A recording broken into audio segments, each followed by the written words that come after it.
stream live to Twitch for today's Cosmology segment. It's going to be pretty short. And if you don't follow us on twitch.tv/smAsho, you may not see all the content. They've got a great mobile app, by the way, which will notify you when we go live. Twitch.tv/smAsho. We're also on BitChute. Thanks to our YouTube subscribers. If you're new to the channel, please don't forget to press like and subscribe and share. Tell your friends and foes about the content. Tell your neutrals as well. There is exclusive content on BitChute, as well as on all of our social media sites. And here comes today's Cosmology segment, where I'll talk at a stilted voice for no apparent reason. Here at the Smash News Network, least busted name in news, we're interested in cosmology. As it turns out, astrophysics, geology, and all kinds of other physical sciences are being rewritten, as I've been saying for years. Thank goodness for this neo-renaissance. Here's the astronomy photo of the day. It's a view from the Mars Ingenuity helicopter. I think this was on its third flight. This is from the April 25th flight at just over 5 meters, about 16 feet above the Martian surface. Congratulations. And today's random number is 70, which coincides with an object at the Neil Gorell Swift-Bat X-ray Observatory.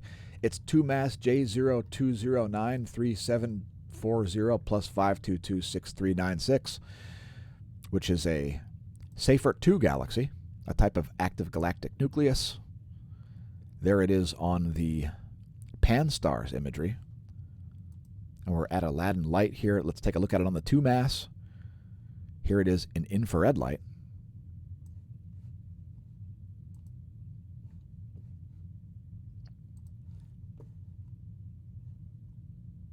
And we don't see it on the Chandra or the XMM Newton. Let's take a look at it in blue light before we move on. This random object here is, again, it's a Seyfert 2 galaxy, which is a type of active galactic nucleus. Let's go back to its X-ray outputs. Here are its X-ray outputs, and you can see it has quite a wide range here, this particular galaxy. It's got a pretty big range, and it's been known to produce some pretty strong transients.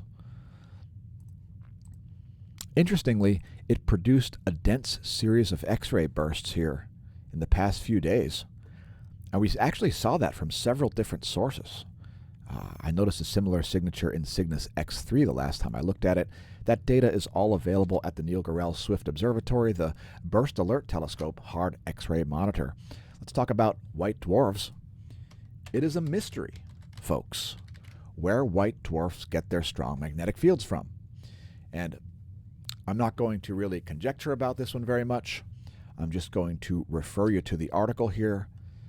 You'll find this one all over the Science Wire today, as we did at Smash News Network, least busted name in news. Let me read a quote.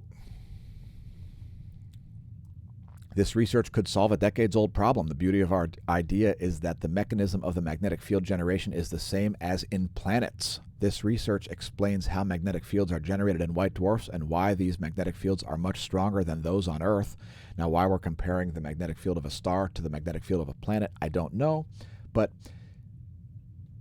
this particular author thinks it's a good example of how an interdisciplinary team can solve problems that specialists in only one area would have difficulty with, Schreiber adds. Which would bring me to a quote from Pierre-Marie Robitaille. Many times, folks, advances in science, such as cosmology, occur because of outsiders getting into the field. Why is that? It's because outsiders provide a unique perspective. So the same way I provided some physics consulting for my pal when he was in a PhD program in organic chemistry, you could say biomechanical engineering, but whatever. He was in a PhD program, and I provided some refreshing insight into some problems by looking at the chemistry problems from a physics perspective. This is one of the many reasons why outsiders are often very valuable in the realm of science. You'll find this article all over the Science Wire today. The likely mechanism, a dynamo, that generates huge white dwarf magnetic fields. As these objects are not properly understood, white dwarfs typically are part of a binary system, and I won't get super in-depth into what white dwarfs are. According to the concordance model of stellar evolution, white dwarfs are stars that have cast off their outer shells as a result of the alleged stellar life cycle. I'll just leave it there. And that's today's Cosmology segment. We'll have to say goodbye to Twitch. Bye, Twitch. We'll bring you back for the meteorology segment.